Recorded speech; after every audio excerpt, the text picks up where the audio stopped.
grieving. Some families will be lost to one another forever. To those of you who face the difficulties of reconnecting with family and establishing ongoing relationships, we say sorry. We offer this apology in the hope that it will assist your healing and in order to shine a light on a dark period of our nation's history. To those who have fought for the truth to be heard, we hear you now.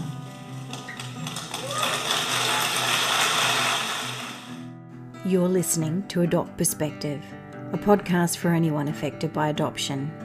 I'm one of your hosts, Jo Sparrow. This podcast is a production of Jigsaw Queensland Post-Adoption Support Service. However, the views expressed are those of the people participating, not necessarily Jigsaw Queensland. The podcast discusses adult themes and listener discretion is advised.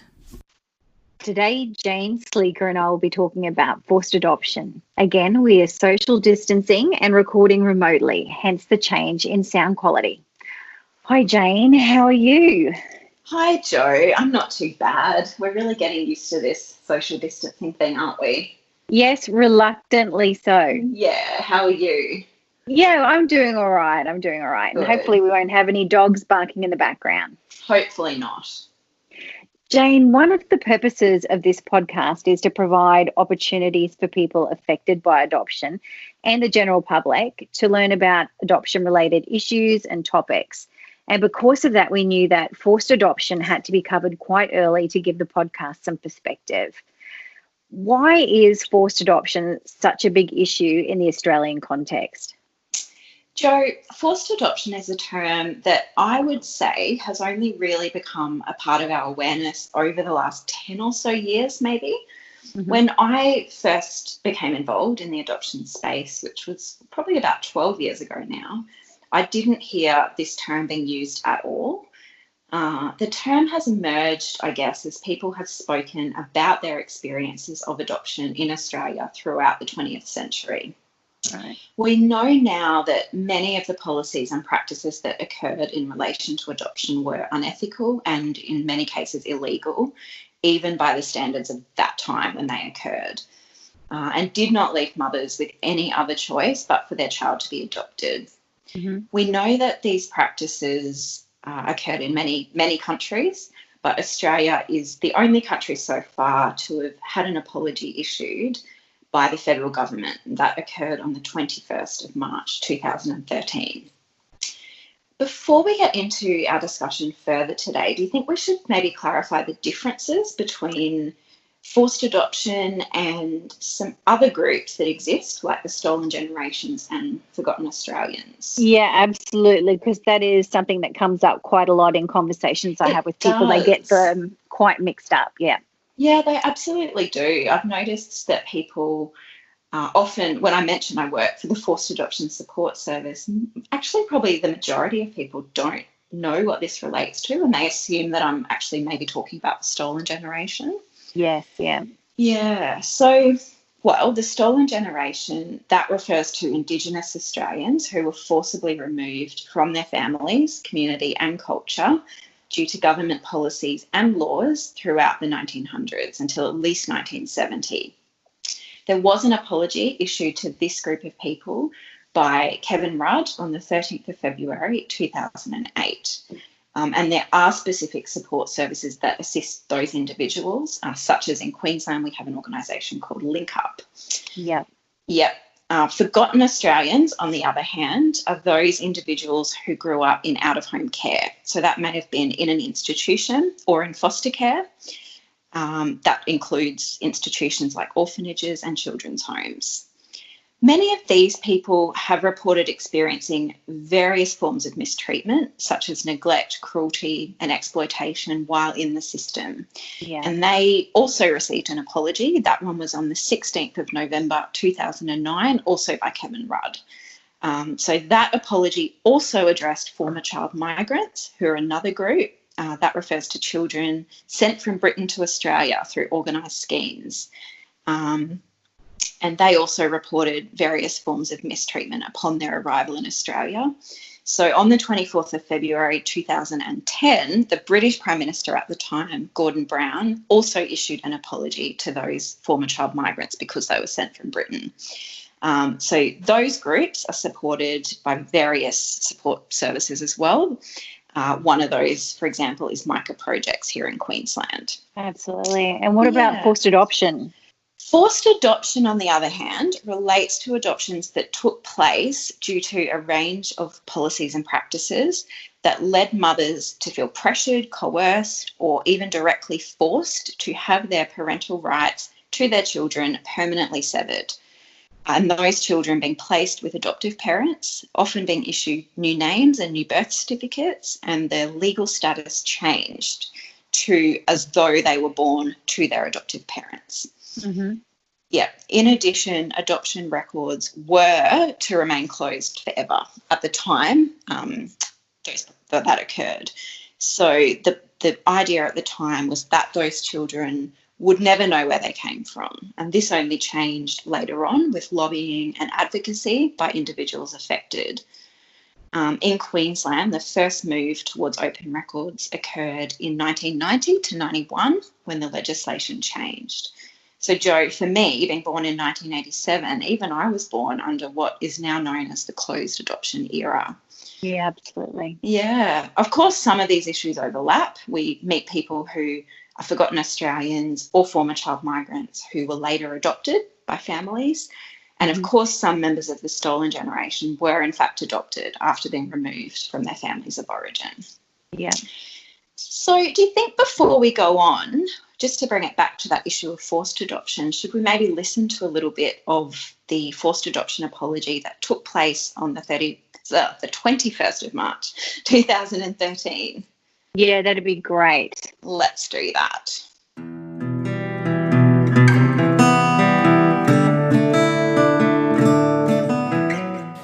In just over an hour's time, the following words of apology will be moved in the Senate and in the House of Representatives.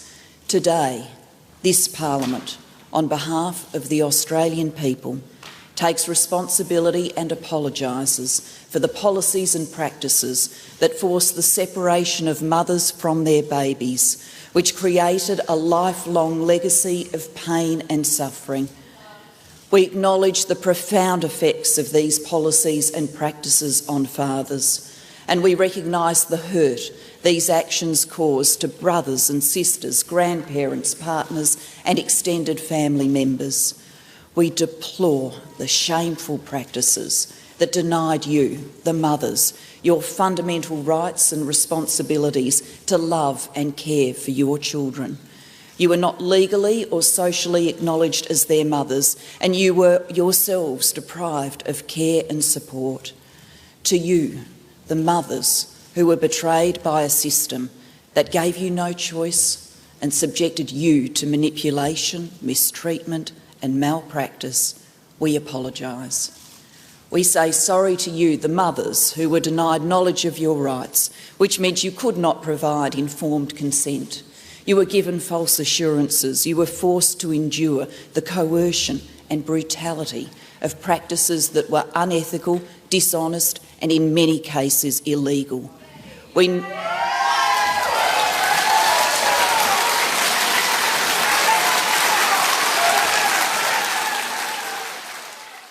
So that was a little excerpt from the forced adoption apology. And it's making me think, like, although it would be hard to pin down any one reason, I know that when you read the Senate inquiry report, you came across an interesting explanation for the slippery slope, I guess, that led to forced adoption. Can you tell us about that? Yeah, I've been very familiar for quite a long time now about the practices that actually occurred during the era of forced adoption. But when I was thinking about us doing this episode, I realised that I didn't really know why we had this peak of adoption in the 50s to the 70s and why the numbers rose during the 50s. So when I actually had a look at the Senate inquiry, I was quite interested and surprised by what I read. As with any social issue, policies and practices don't occur in a vacuum. They occur within, broader social context. Yeah. In this case, they mentioned that during World War II, which obviously ended in 1945, we saw some absolutely horrendous crimes being committed. The actions taken in Nazi Germany, for instance, were largely based on beliefs surrounding eugenics, where they perceived that some races of people were superior to others. And that, I guess, stemmed from the belief that who we are as people is largely based on our biology. That's what they thought at that time. Yeah. And I guess this is related to other social commentary we hear, where earlier in the 1900s, it was actually considered that children whose parents might have become pregnant out of wedlock who were poor came from bad blood.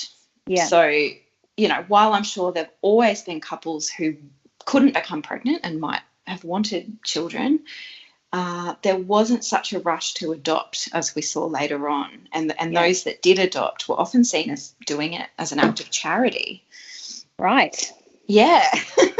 It's interesting for us being adopted people. Yes, it is. We're charitable. Yes. Or the objects of charity. Yes, I know. I'd like to think I brought a lot of joy to my parents. But anyway, I guess after the war, we saw things swing the other way. And I think that's what sometimes happens. Things swing one way to another. Yeah. Yeah. So at that point, people were keen to acknowledge that environment is actually very important in determining who we grow up to be. So there are a lot of children who had been orphaned or displaced during the war. And Anna Freud, who is actually Freud's daughter, set up the Hampstead War Nursery in London. And she began observing how these children formed affectional bonds, they were referred to as, with other people in the absence of their parents. And then psychologist John Bowlby, who actually worked right around the corner from Anna Freud's house. I visited some of these sites in London. Yeah. He developed attachment theory, which has actually become very widely utilised in psychology. And he developed this theory further and published his belief that if children were going to be separated from their parents, it would be best to do this as early in life as possible, as early after birth. And he said that as long as they were adopted before the age of 6 months, there would be no psychological effect. Oh, I just got to stop you. Yeah. Can you just say that again? As long as children were adopted before the age of 6 months old, there will be no psychological impact on their attachment. It should be minimal anyway. That actually made me feel a little sick. So we can blame Bowlby and the Freud family for this. Yes, and it's such a shame because they're actually responsible for a lot of great work. And I was shocked. I thought, oh, wow, this is not what I thought at all. Yeah, I'm throwing away my Freud doll now. I know, you should do that. I remember, Jo, when I was studying psychology, so this was about 2007, I sat there in a lecture and I heard the lecturer say that statement that I just said, and I just felt anger. I just felt in like 2007. Yeah. Wow. I just thought that is not true. It's really not true. And that was and I went on, I spoke, I remember I marched up to the office of the head of school and I said, how can you teach this? That kind of led me into that idea that I wanted to do my honours thesis, looking at, does the attachment of adopted people differ? Yes, yeah.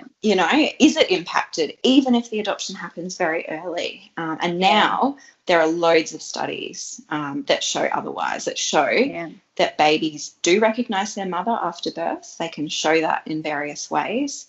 And not to mention how the mother and the father and the other family members are impacted when you permanently sever that relationship and that legal relationship. Yeah. Wow, I was going to say the bad old days, but it's really not that long ago that they were still teaching this. So, and that clean break theory and the blank slates was exactly right. And I think, that's exactly right. So, so why then did we start to see a decline in the number of adoptions later in the 20th century? I suppose that what happened, Joe, was, again, social changes. So Gough Whitlam, who was the Prime Minister from 72 to 75, I think, and his government introduced a range of things for the first time. Lots of things. It's hard to believe it all sort of happened in that period. The single mother's benefit was brought in. They funded women's health centres and family planning. Yeah. They established a pharmaceutical benefit scheme, which made oral contraceptives more accessible. Mm-hmm. They abolished sales tax on contraceptives. Then, equal wages for equal work, and maternity leave became, recognised. I'm loving Gough, just quietly. Me too. Go Gough. I just can't even believe that this was, not that long before I was born. And it's just quite amazing. It's the year after I was born, because I think there was peak adoptions in the year I was born, and then the decline started to happen. Happening. Yep. Yeah. Exactly. So I guess the bottom line was that women just had more choices, and in this case, of adoption, mothers had more choices. This ties into what we know about forced adoption, because the themes we hear from mothers is that they felt they had no choice. As much as they may have wanted to keep their babies, it would not have been possible, really, for them to do so unless they had some support. And if that support wasn't coming from government payments, it would have had to come from the father or from their family or their parents. Yeah, absolutely. I guess the amount of force applied varied, but that overarching theme is you can't dispute it. Yeah. So I guess that's why we talk about force as really meaning did not have another choice or did not think they had another choice. Even after some of these government supports came into force in the 70s, by the late 70s anyway, mothers whose babies were adopted later weren't always made aware that these supports existed, because as with lots of things take time to catch up. Social workers and anyone involved, families and mothers themselves, you don't always know what options are available, what payments are available to you, things like that. No. And the stigma is still sort of carried on. Like there's a bit of a hangover of that as you went into the 80s. And so I think it's not all about that. It's also that huge theme we hear about stigma and judgment that women experience becoming pregnant out of wedlock. And that judgment often came at them from every direction: their parents, extended family, medical staff, religious institutions, even internalized religious beliefs for those who have those beliefs, and broader society. People were made to feel that authority figures knew what was best. So not only felt uninformed about their options, but disempowered and often bullied to go down the path of adoption. Yeah. We hear from mothers and even fathers who were told, if you love your baby, you will let them be raised in a 2-parent family, which I guess meant a married couple. Yeah. One mother, actually, in the Senate report, she says that she was told that there are many deserving married couples who are unable to have their own child, and that you should give your baby a proper family. Oh, goodness. Yeah. Yeah, that's a fair bit of judgment, and it's incredible. It's so sad. It is. Yeah, and it's very different to the context we live in now. So it's hard sometimes for people to wrap their head around the fact that it was very different. Yeah, it is. Yeah. It is. So these policies and practices were, of course, not known as forced adoption at the time they occurred. It was just adoption, and a super good thing. So that term is a fairly recent way of referring to them. How is it that we come to know so much about what we now call the forced adoption era now? Yeah, that's a really good question. Well, there have been a number of peer groups and advocacy groups that, have stemmed from people directly affected coming together, sharing their experiences, and then going to talk to other people, going to talk to, local members of parliament, members of government departments, senior staff members at hospitals and churches, to talk about what happened to them and these people wanting some kind of justice, which, might be in the form of an apology. We owe a lot to these people. We really do. People that, are willing to put themselves on the line and speak up and fight, on keep their fighting. shoulders we stand. Yep, that's right. exactly so true.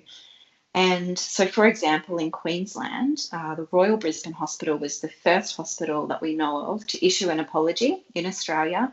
That was my hospital. That was my hospital too, but in a slightly different era. Snap. Me too, Jo. Yep. Yep.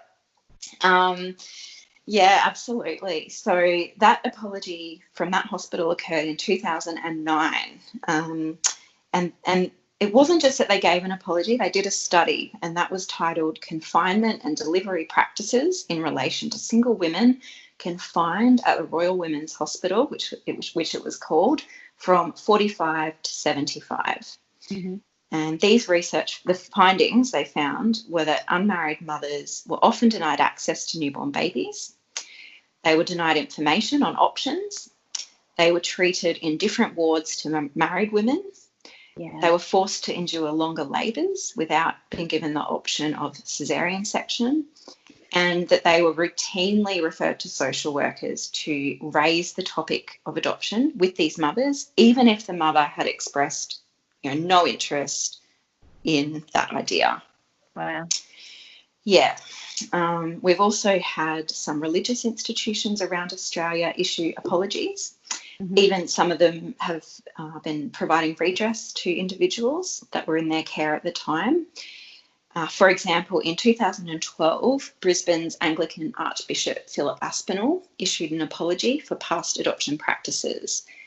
In his apology, he said he was sorry for the hurt, harm and distress that resulted by mothers, probably, and fathers, not always having provided the care to these people, not having provided the information and not having provided the support that they should have received under their care. So this pertains to places. A lot of mothers were sent away to hide their pregnancy and sent to maternity homes. So one example of that is St Mary's Mothers Home, which is in Toowong here in Brisbane. Yeah. So after as all that was happening, a lot of things that have happened simultaneously. In 2010, the Australian government decided they were going to have a Senate inquiry into former forced adoption policies and practices. And that report was finalised and published in 2012. And it outlined that across Australia, this was a common experience that came to be known as forced adoption. And then they issued a number of recommendations from that. Right. Yeah. So the forced adoption practices in Australia were quite a wide spectrum. Can you just tell us a little bit about this, what the opposite ends were and sort of what was in between, I guess?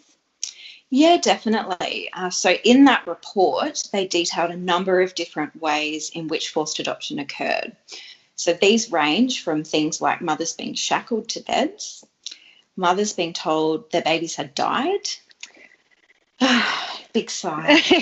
Some deep breath in between these. It's hard to listen to. And look, some people who are listening to this might have watched the TV show Love Child. Yes, yeah. And these things we saw in that show, and they actually based that show very heavily on the Senate report. Yeah. So being told babies had died, being told to sign documents while still under the influence of drugs, after they've just given birth. Wow. Social workers, just, to a lesser level, but equally as sort of dire for some women, social workers speaking to them in a really aggressive manner, not advising them of government payments, as we mentioned, and basically just anything that led them to believe there was no choice but to have their babies adopted. Yeah. Yeah. Wow.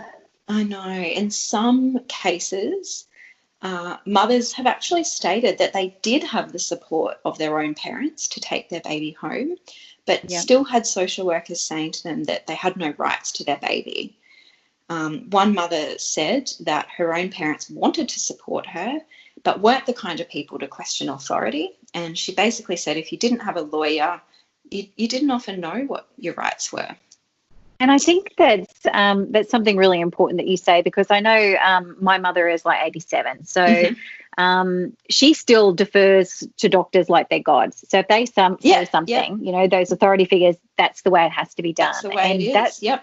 that was an attitude that was rife at that time. Like, you didn't question these things. Don't question. Yep. Yeah. Definitely. Also, Jo, when an adoption paper was signed, the law was, and definitely in Queensland, but I'm fairly confident this would have been Australia-wide, that there was a 30-day revocation period, it was called. And that is where mothers could still change their mind and could still say, I want my baby to come back into my care. Now, the majority of mothers have said they don't remember ever being informed of that, and that even for those who did know about it and who contacted the social worker and said, I would like my baby back, they were told various things. One of the things they were told is, nope, your baby's already been adopted, it's too late. And that was illegal. That was illegal for that to happen. Yeah. Completely illegal. Completely illegal. Yeah. That's right. Oh, wow. So what were the outcomes of the Senate inquiry? There were a range of things. So there were recommendations made, and one of those was for the Commonwealth Government to issue a formal statement of apology. So as we know, that happened on the 21st of March 2013. Yeah. In addition, they recommended for all state and territory governments to also apologise, and that's because adoption's always been a state-based thing, governed by the states. So some states had actually already issued an apology. Western Australia was the first one on the 19th of October 2010. But a lot of the apologies occurred during 2012. So, for example, Queensland's apology was the 29th of November 2012. Yeah. And that's one of the reasons we use that little grab from Julia Gillard's apology at the beginning of every episode, because a lot of people aren't even aware that it happened or have never sat down and listened to it. So that's right. Yeah. And there's one reason for that I know we're going to mention a little bit later, why people maybe haven't heard about it. But for now, I guess, and, there were some other recommendations that I want to mention. So they recommended for specialist professional support to be available, specific to the needs of this group. So as we know, we've had the formation of the Forced Adoption Support Service. The funding's continued to this day, and we're funded until June 2021 at this point, next year. So fingers crossed it will keep going after that. So on the day of the apology, the Gillard government also committed some funds.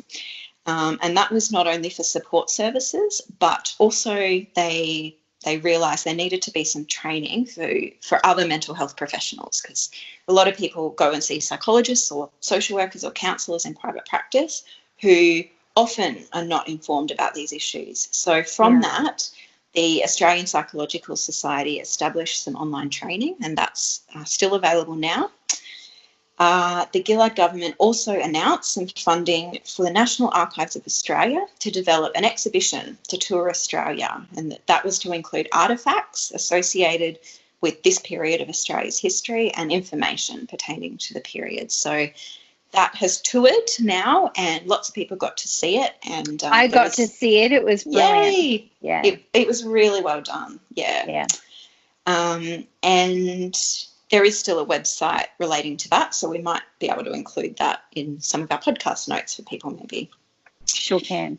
There was also, after the apology, a wide-scale study led by the Australian Institute of Family Studies. It surveyed over 800 adoptees and 500 mothers, and it looked at not only their experiences of adoption, but how that has impacted their future psychological well-being. So that's a really interesting piece that we don't have time to discuss today, but we will get to that. Another episode. It's another episode.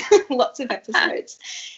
There were some other recommendations, Jo, that haven't necessarily been addressed yet, and things that have been that I haven't mentioned. One of the key things was to make all adoption information available and open, and that has largely been achieved. So that's fantastic. Yeah. But some of the things people are still fighting for and hoping will come that were recommended are financial reparation schemes. So discussion about how this could work is still ongoing. Yeah. The idea of integrated birth certificates, which is something that I personally would love to see happen. It would Same here. Yeah. It would enable adopted people to have a document that says, these are the parents, that you were born to, and these are the people that adopted you, and for that to be, recognised and all on one piece of paper.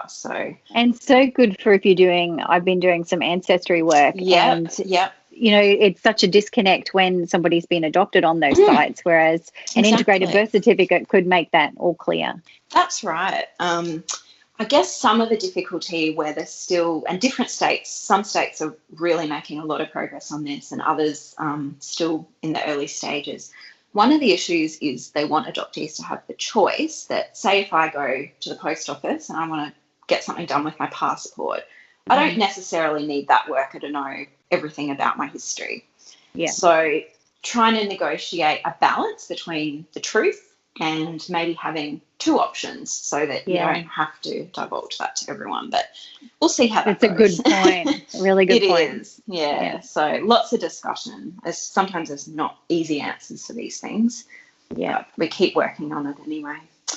I was just going to say about birth, deaths and marriage registers around Australia facilitating search and reunion. Yeah. One of the issues, and, I'm sure this comes up all the time, is, again, birth, deaths and marriages are a state-based function. So if someone was born in, say, New South Wales and then has moved up to Queensland, and then their mother that gave birth to them is now in Western Australia and she's married in Western Australia, that can hold up a lot of searches because you basically have to then try, she wasn't married in the state, I was born in. Now I've got to try every state and pay money to search in every state.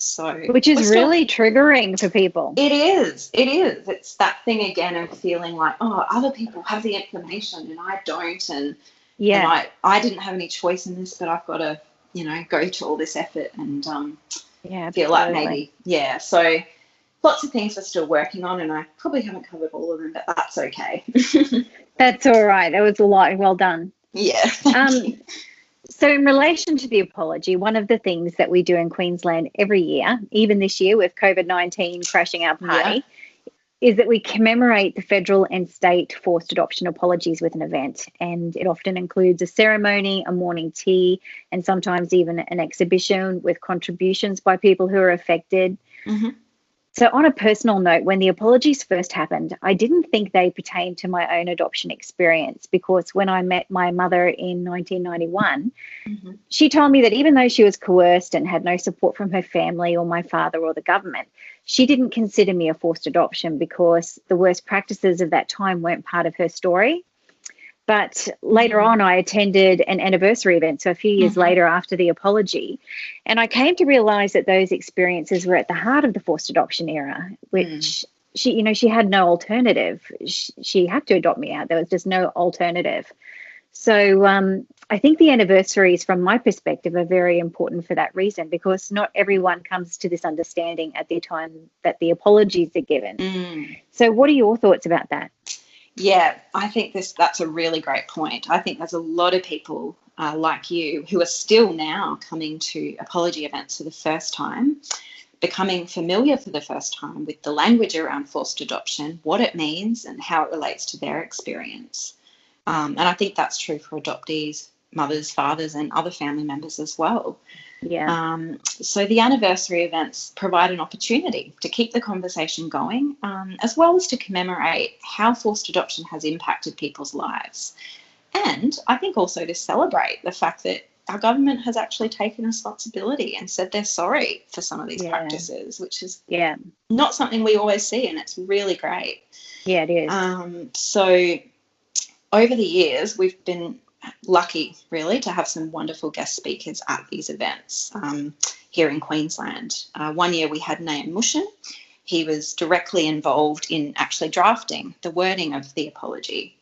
Yeah. We've had Daryl Higgins. He was involved in the Australian Institute of Family Studies research that I mentioned a little while ago. We had Evelyn Robinson. Now, she's a mother who lost her child to adoption, who went on to become a social worker, and who has written widely about adoption. Yeah. We've also had some wonderful exhibitions over the years. So we sort of sometimes have little displays people can look at as they walk in. that people affected by forced adoption can directly contribute to. So one year we had some amazing art there. Another year, beautiful, so amazing. It should be in galleries, some of them. One year we encouraged people to bring along objects that were special to them. So, for example, I brought along a really lovely statue that my mother had given me the first Christmas we spent together in 2005. Another year we had some movie posters up, and people had done write-ups of, how those works had impacted them. This year we had some song lyrics on display. So for the 5th anniversary of the adoption apology, in 2018, we wanted to do something quite special. We thought, who do we want as a guest speaker this year? Maybe we can get Julia Gillard herself. Knowing that shooting high, Jane. Shooting high, as always. Always got to shoot high, even if it's not going to happen. You got to try. You got to try. And, she wasn't available. So we said, well, how about a video message? And straight away she got back to us saying that she'd be very happy to do that. Julia's office is in Adelaide these days. So we decided we'd work with the Forced Adoption Support Service in South Australia, who we often work closely with. They're fantastic. And we approached Julia, and then we, thought about what we'd like her to address and wrote some questions. So I was very excited, Jo, to be able to go down to Adelaide. I remember. Do you remember? I do remember your excitement. It was a very good time, Jo. And I went to visit Nikki, first of all. She's the manager of the Forced Adoption Support Service in South Australia. We had a great discussion, and then off we went to Julia's office with some of their media team down there. And, we just walked into Julia's office. She was very lovely and sort of handed over the questions. She glanced at this sheet of paper with these questions I'd written, and she read them, just went, yep, I'm good. Looked That's at incredible. that camera, and just spoke. And for me, I just sort of realised this is something she's very genuine about. And I think it's very heartfelt. I feel like she actually does understand this issue and actually does care that it's impacted people because of the way, because of how that process unfolded. Jo, how about we listen to a little bit of what Julia told us about what it meant to her personally being involved in the apology? I think before we do that, it's important to acknowledge that the day she gave the apology in the Great Hall of Parliament House, she actually knew that later that day there was a leadership challenge about to happen. So just a huge day. Excellent. Let's have a listen.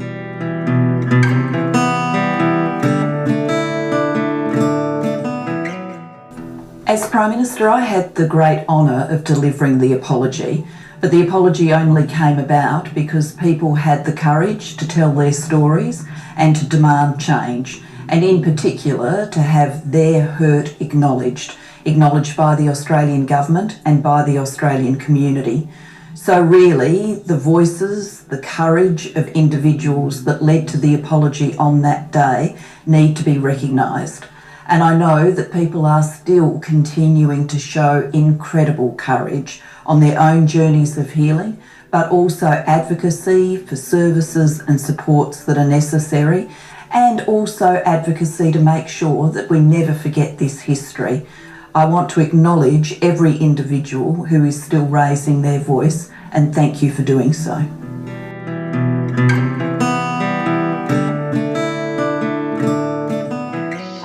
It was really an extraordinary day, Jane, and I recall thinking how disappointed I was that the leadership challenge occurred on the same day as the apology, and it took away from the attention that it deserved. But when you were watching Julia deliver the apology, you would have no inkling of what was going on in the background of that day. She really gave it her entire focus. She gave it her all, and it's just been, really sad on everyone else. People that have fought for so many years for change felt that it didn't really gather any media attention because that was, overshadowed by the leadership challenge. So I don't know. Do you think, as a way of summarising, we've talked about lots of things, do you think maybe we could just hear a little bit more from that video message about what she saw as some of the key messages in the apology that she delivered? Yeah, that's great. Let's listen.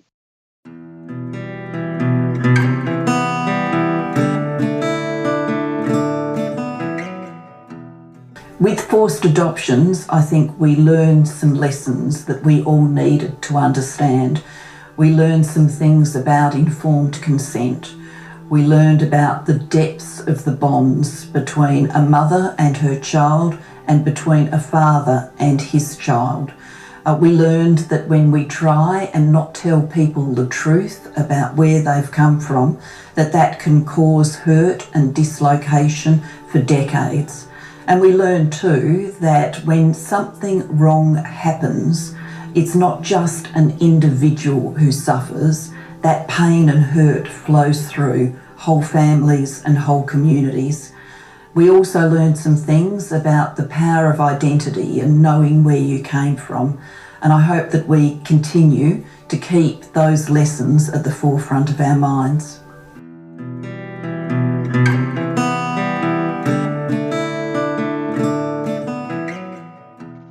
She really did understand the issues and have a great deal of compassion for people who are affected by these policies. Jane, just as we finish up, do you have any final thoughts or things that you think people should know? I guess we've covered a lot of ground, I think, today. Just a bit. Just a bit, yeah. So I guess what I would add is that forced adoption is a pretty core issue here in Australia and probably around the world as well. That's gaining more attention in other countries now as well. But, you know, there are other aspects of adoption that we will cover as the series continues. And there might be people listening to this that sort of think, well, I wasn't adopted in that peak era. But as we said before, sometimes things take a while to catch up. So there will be people that have been adopted still under the closed adoption system that might actually resonate with a lot of these themes.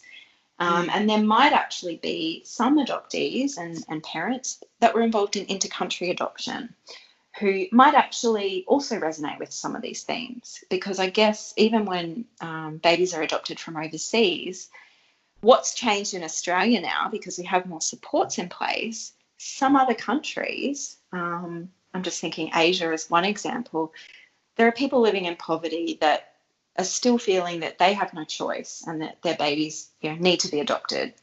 Yeah. So absolutely. I think some of these issues, you know, carry over into some of those other things. And those are things that I guess we're going to have other episodes about. We'll continue the conversation.